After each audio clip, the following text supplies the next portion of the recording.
So I was very conscious that tonight I'd have a very mixed audience, and so I wanted to talk about something that impacts us all in business and in life in general. For me, having ethics and value to what we do is absolutely critical to the success of our business. As Matt's told you, I've been around for a while, a bit longer than most of you. But do you know, ethics and practicing what I believe in is something I've been doing since I was 10. I gave a secret out today, which I'm not really that embarrassed about because I'm sure some people have done it. But at the age of 10, I was given a dare, and that was to steal some sweets from our local sweet shop. Now, obviously, what happened where I am today, clearly a career in petty crime wasn't for me. And I was soon spotted by the scariest woman who owned the shop, Mrs. Heron. I still remember to this day. And she nabbed me, and she could clearly see that I wasn't practicing this particular art. And she pulled me to one side. Rather than deporting me, yes, it was that long ago, she did say to me in a very scary way, "Don't ever do it again." And I never did. But there was a lesson that I learned that day, and that was that actually, do what feels right to you. If your gut is telling you don't do it, don't do it. Because that way, you know, you'll always feel more, you develop that confidence, and you be your authentic self. I mean, I know I've worked in businesses where it's been suggested that I practice in a certain way, and it just was never for me, and I just couldn't do it. And I set Marmion up in my shed back in 2014. I was really pissed off, actually. The guy that I worked for, we'd made millions in the business, and he just basically shafted us all. And so I told him to do one. We'd just been awarded £20 million worth of contract with Scottish Widows, and I just said, I'm not doing it anymore. So I got on the train, got home, 2 o'clock, pinged him an email. He was on his way to Dorchester with his wife. So I ruined that weekend, apparently. Well, did I really care? Not really, because I'd given him my heart and soul for 4 years, and I just felt it wasn't right for me to continue doing what I did. So I think for me, especially in an age where people have access to your information, you are visible. If you've got a, Facebook, Instagram, you're on LinkedIn, people can see who you are. They can follow you around. The stuff that we can find out about people is unbelievable. And we're all taught that at a very early stage. Tim, who worked with us, something we taught you at a very early stage in your career. You learn so much. So what you want to make sure is that the messaging that you're sending out in that particular world is your authentic self. They want to see, and they will buy from you. So even before they decide to work with you, they already have an idea of what it is that you're about. And as you said, everything has got to be consistent. Whatever you're working on, it's got to be that clear message. So I think for us, we're still learning about the world of LinkedIn, that world, because it's not our area of expertise. So we tend to bring in external people to do it for us because they're much better at it, and it's worthwhile. And we've got other things that we want to do. But if you are going to open yourself up to the world, and if you get it wrong, be prepared for, a bit of a kick up the bum. I mean, sadly, if you look at the recent example of the Princess of Wales, the one thing that she did, which I believe that she did to reassure people, it all went horribly wrong for her. And let's face it, most people love Kate. They hope that she's the next Princess Diana. Whatever your feeling is on that, I don't know, but people love her, and she's held up as an icon that can do no wrong. She is the perfect wife, the perfect future queen. And we've all been a little bit wondering, where is she, what's she doing, what's happened to her? And of course I've heard, actually it was Alice who was sharing with me some of the bizarre conspiracies that have gone around about, and I hadn't even heard of that, to be honest, because I don't listen to it, but it was really unfair. So when she released the Mother's Day picture, it really upset a lot of the public, because those people who couldn't see her wedding, they could see that it was clearly doctored. And for the royal family, their brand they're trying to build this authentic brand. So, they screwed it up. And so there was a big backlash. I mean, I'm sitting going, oh, for God's sake, it's just a picture. But actually, when you think about it, you see, actually, they got it wrong. But the royal brand is something that we hold very, very dear in this country, well, for most of us. But what this did was we witnessed a lack of authenticity and a breakdown in the trust and loyalty we have to that brand. You talked about earlier about, having a purpose. And one of the things that when I sat in my shed, really hacked off thinking, what am I going to do for the rest of my career? I thought I needed a purpose, and why was I going to do something as crazy at the age that I was 52 when I decided to do it. And I thought, I want to create something that is a legacy, something that I would pass on, to the people who were going to be in the business with me. I've always said that. I've never deviated from that purpose. And I wanted something that people would trust and believe in and would work towards that. So when I go off into wherever I go into in 3 years' time or whatever, I'll be able to look back and go, yeah, I had a bit of part of that to do. But I wanted people who were going to be in the business to continue on with the purpose that we had, and that was to do things right. We're dealing with human beings. When we're introducing them to new roles, for example, we have to know that role, there's a good chance that they're going to succeed in it.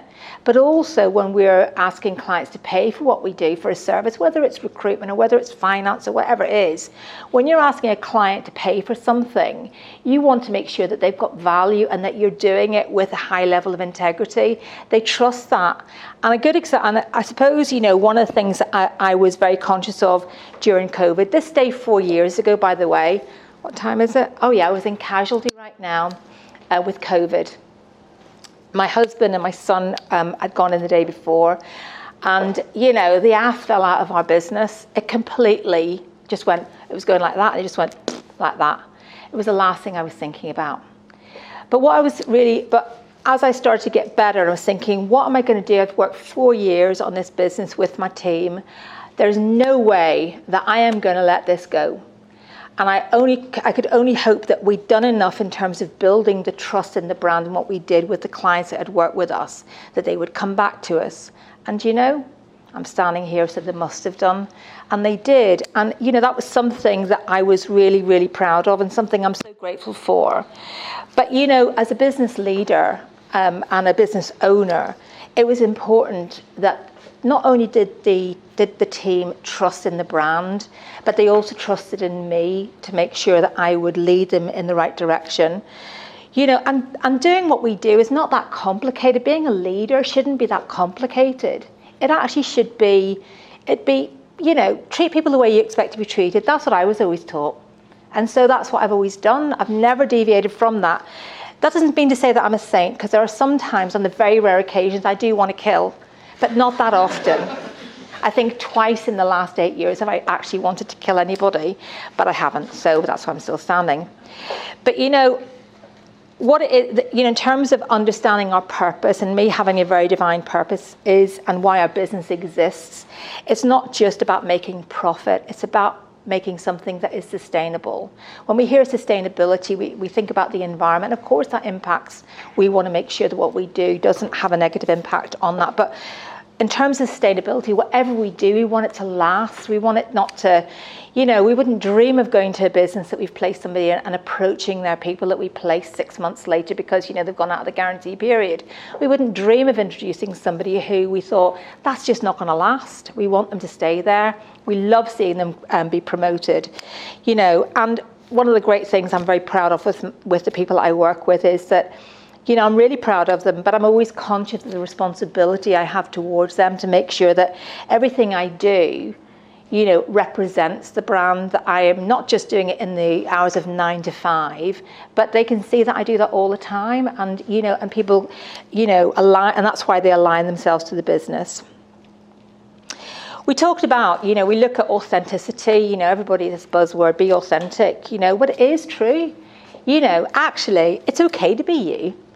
Whoever you are, it's actually okay as long as you're okay with it, then be you. You don't need to be anybody else. And one thing, when I moved to Yorkshire back in 1986, I had an Irish accent, which I'm sure you can still hear. I married an Irishman, so I kept it. And, in those days, when you move, if you had an Irish accent, you were automatically thought of as a potential terrorist. Now, do I look like a terrorist? No. And that's the whole thing about, don't ever judge a book by its cover. But I had an accent. And the choice I had to make was, do I get rid of my Irish accent? I thought, sod that for a game of darts. I tried a Yorkshire one. I wasn't very good at it.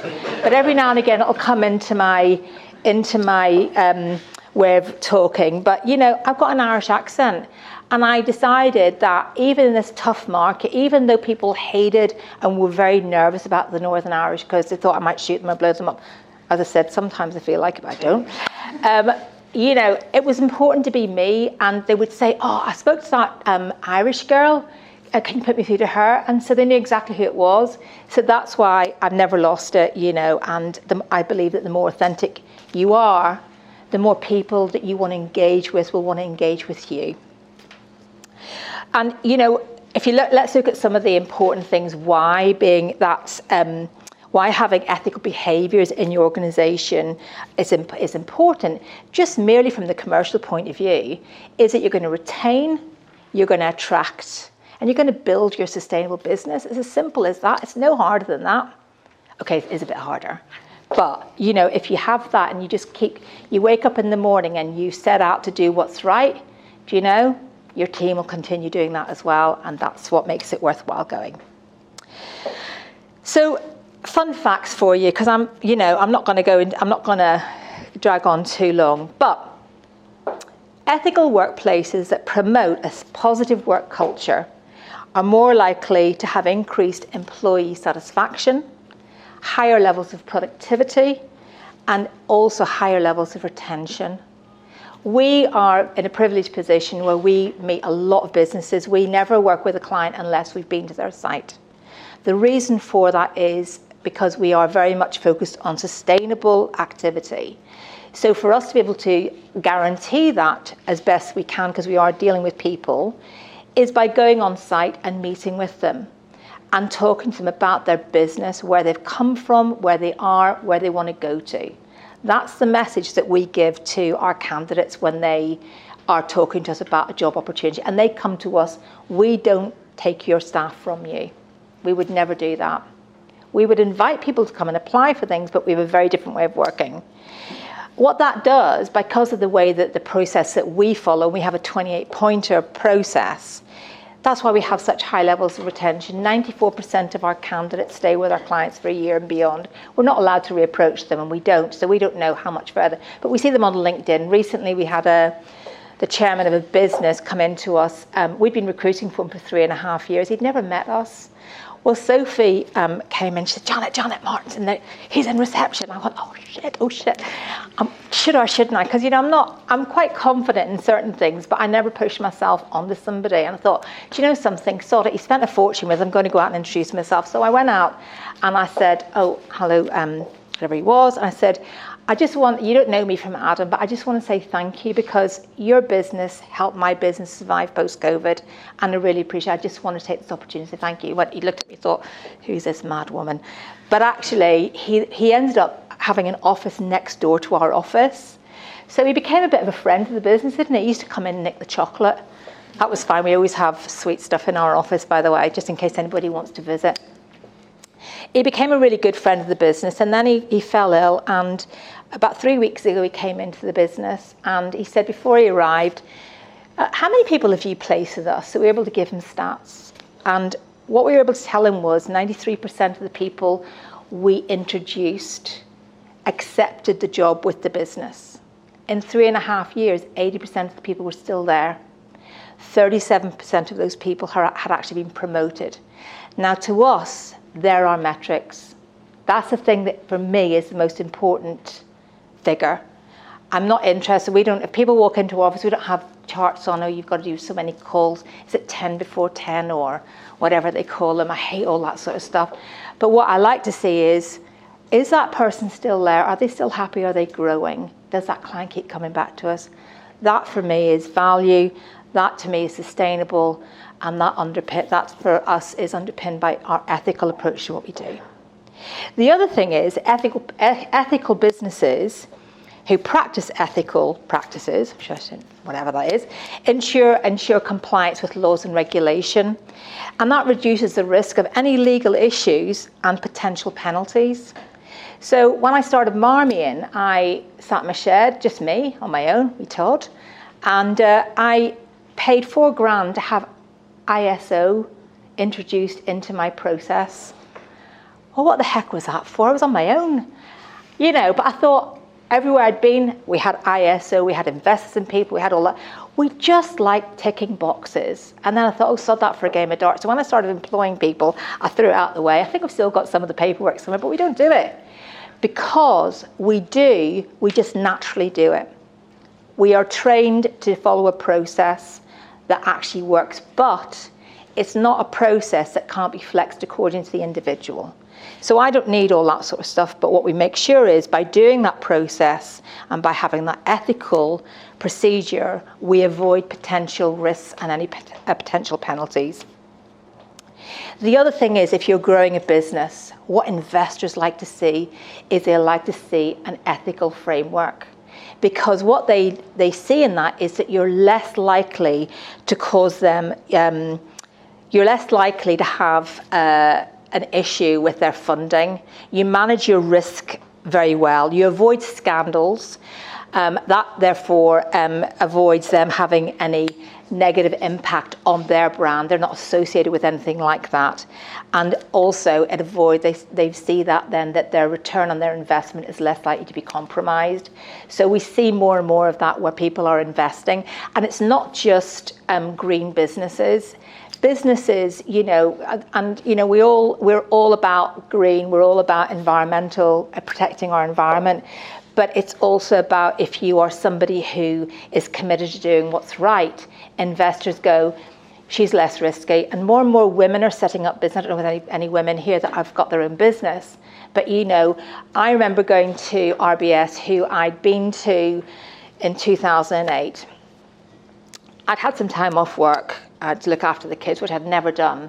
And I said to my husband, there's an NHS dental contract that's up for grabs, or actually not for grabs. I had to bid for it. Shall I go for it? He said, yeah, well, all right, go on ahead. So I did, and blow me, we won it. And it was one of the largest contracts in Bradford. So I borrowed a lot of money from RBS. So I had a history with RBS. But then when I decided to set up Marmion, I went to the bank and said, I'd like to borrow some money because I've been doing this for however many years. I'd like to borrow some money for X, Y, Z. And they went, nah. Computer says no. And they just sort of said no, because I was a woman.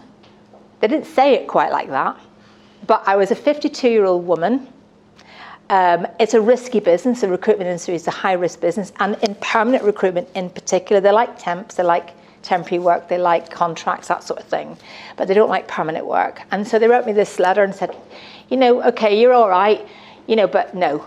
So I've got this picture on my wall, haven't I? I've got this thing on my wall, and it just reminds me of where we came from there. But they didn't invest with us, but somebody else did not so long ago. And not only that, but ethical behaviour enhances the reputation of your organisation, and that leads to potential new opportunities. If people trust you and somebody else trusts you, your best bit of business comes from a referral. If they say they're good guys, you're more likely to get that, and that comes from your reputation. The other thing I just want to leave with you is your comfort zone will kill you. Never be afraid to go out your comfort zone. As long as you know what you're doing, why, as long as you know why you're doing it, have the courage to go out and do it. And as long as you're doing what you believe is right and you're not going to harm anybody, I think it's absolutely a great idea to go out on your own. And most of you are all pretty young. You're all pretty young compared to me, actually. You've got so much opportunity, to grow in business and do your thing. It's just a great world out there's huge opportunity. But if you're true to yourself, you're more likely to succeed. So thank you for listening. And if anybody would like to hear more about ethics, you can access the podcast. If I don't mention this, Matt will kill me. The Ethical Business Podcast. If you'd like to be a guest on our podcast to talk about your own journey, we'd love to invite you to come on to it. It's quite lighthearted. Has anybody done podcasts here? They're quite fun, aren't they? And as long as you don't go in with a script, they're actually quite good, and anybody can do them. So that's why I love them as well. We've only done about 6 or 7 of them, but we plan to do a lot more this year. But thank you so much for indulging me in my passion. Thank you. Thank you. Anybody questions? Has anybody got any questions or anything like that? I've got one. Go. Oh, sorry. One second.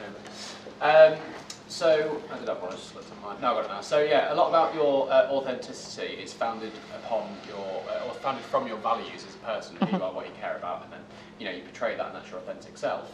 But if you were to sit down, it's quite difficult to understand what your values are as a person, and then take that out and be authentic self. So what exercises can you do to determine what your own personal values are as an individual? I think it's identifying what's important to you. When you go into business, the idea is you want to generate money. How much you want to generate and how you're going to generate it. I mean, that's what business is all about. You're creating an economy, working within the economy. So it's about what are the things that are important to you. I say, and people who know me and who've worked with me, they know for me, family comes first. Always. I made a lot of sacrifices when my children were growing up on behalf of other businesses who did not give a toss about me, really. And I swore that was something that wouldn't be evident in the way that I manage people. Family always comes first. Not everybody has family, but there are things that will be very much more important to you than going to work. But without work, you can't have, you can't have a life. You need to pay for your mortgage, your rent, whatever. But not everybody has to be a superstar. Not everybody has to be a manager. You can go out to work and you can have a great day's work. Not every day is going to be great. Not every day is going to be good. Some days are going to be a bit bad. But actually, do you know something? You just got to keep picking yourself up. But I think to really understand your authentic self is there are tools you can use to understand yourself and someone to guide you and help you to open up and help you identify who you are. But your journey of discovery about yourself, it never stops. I mean, I'm 62 today and I'm still learning. And just because of where you start in life doesn't mean to say that's where you're going to end. I hated school, by the way. I don't know anybody else if they hated school. I hated school with a passion. But I'm a forever learner. I really encourage everybody to learn, because if you learn, you just open your mind to so many different opportunities. So, where you start doesn't mean to say that's what it's going to be for the rest of your life, and you will continue to grow. So I'm not sure whether that answered it really well, but anyway. Yes? I'm not sure if you're going to be able to answer this. Go on. So there's two sides to it. What's the biggest ethical dilemma you found yourself in business? Mm-hmm. And if you can't answer that, then actually how do you typically navigate those ethical dilemmas where business versus personal values feels a bit conflicted? It's a very good question. I've got an answer for you. So when I finished nursing, because I started my career as a paediatric nurse, I loved nursing, I loved children, I loved the whole thing. And I decided that I was also very broke. I didn't want to be broke anymore. And I moved to Yorkshire and I applied to the LGI to work in their special care baby unit, and the process took too long. So I thought, I know what I'll do. I'll go to an agency that my husband, my boyfriend at the time, recommended I go to. He said, oh, come and work for me. And that was in recruitment. But I also went for a job with pharmaceutical sales. And so, as you do when you're young and you're sort of you've got very high morals, whatever. Well, that's what I did. And they said, how would you feel about selling a drug that you didn't agree with? And I went, oh, well, there's no way I'm going to sell that. Wrong answer. Wrong answer. Because in pharmaceutical sales, it's not up to you to decide, whether it's something that you would use or whatever. That's the whole point. So obviously I didn't get the job. And the thing is that I've made it very clear. I went to a conference with one of my chairmen that I work for, and it was the first time that Yorkshire had the business conference at Harewood back in, I think it was 1997, and I was a lot younger then, and obviously I had a perter bottom then as well. And we were walking along and he patted me on the bottom. Now I had a choice at that time. Do I just let him get away with it, or do I say, that? So it was a dilemma, because I could have just chosen to go down the route that so many of us women have had to go down because of fear and lack of confidence. And I just said to him, I said, how do you think all these people are going to view me now if you're touching me in that way when I'm a married woman? And it is only a short guy, but And he kind of went, oh, he said, oh, no. He said, no, I'm really sorry. And do you know, after that, he never, ever did it again. Because I make it very clear, and you don't have to be nasty about it. You just have to say, that is not me. It's not what I want to do. So if you've got an ethical dilemma, I always think people will respect you more if you let them know that without shoving it down their throat, because what you believe in does not necessarily mean that this other person will believe in it. But you're allowed to express your belief, but don't shove it down someone's throat.